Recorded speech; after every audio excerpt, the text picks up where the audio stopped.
The reason I'm Mm-hmm. so familiar with pseudomonas is because we had it in the open heart room.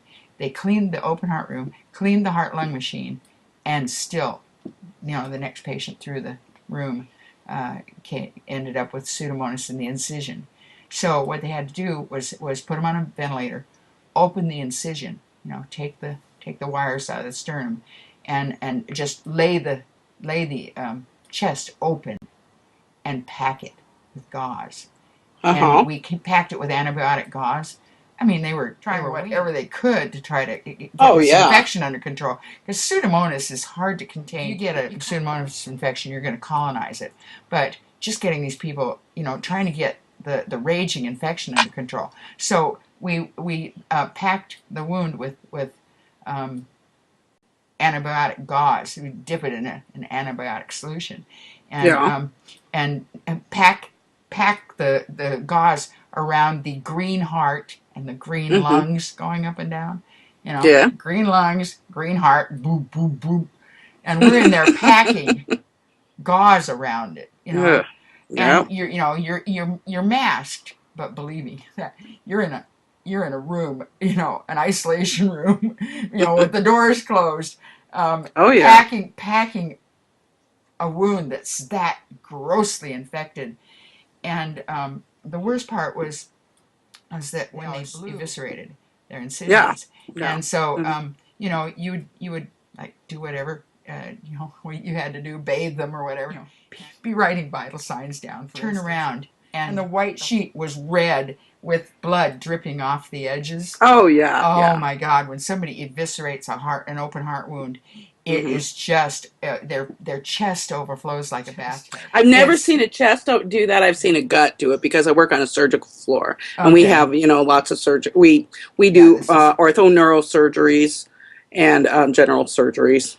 uh-huh. Lots of chests and Yeah. abdomens, lots of abdomen stuff.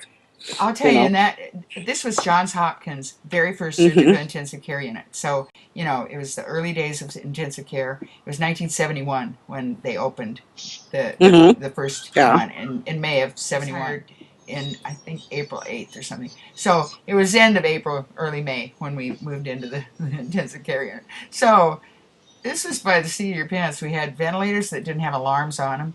We had old Emerson ventilators that looked like a pressure cooker in the inside. They worked, it was a Uh-huh. positive pressure ventilator, and but no alarms. So the non-disposable tubing really hugged the ports, but they came out with disposable tubing, and this stuff would fall off, and we didn't have alarms you know, on Oh these yeah. ventilators, and so you didn't know that they weren't being breathed for until their heart started showing signs. And this is a little late for intervention at the point that somebody has been not breathing long enough for their heart to start going. Hmm. So brain damage. So it was Oh just my horrible. God. But anyway, back to this infection problem.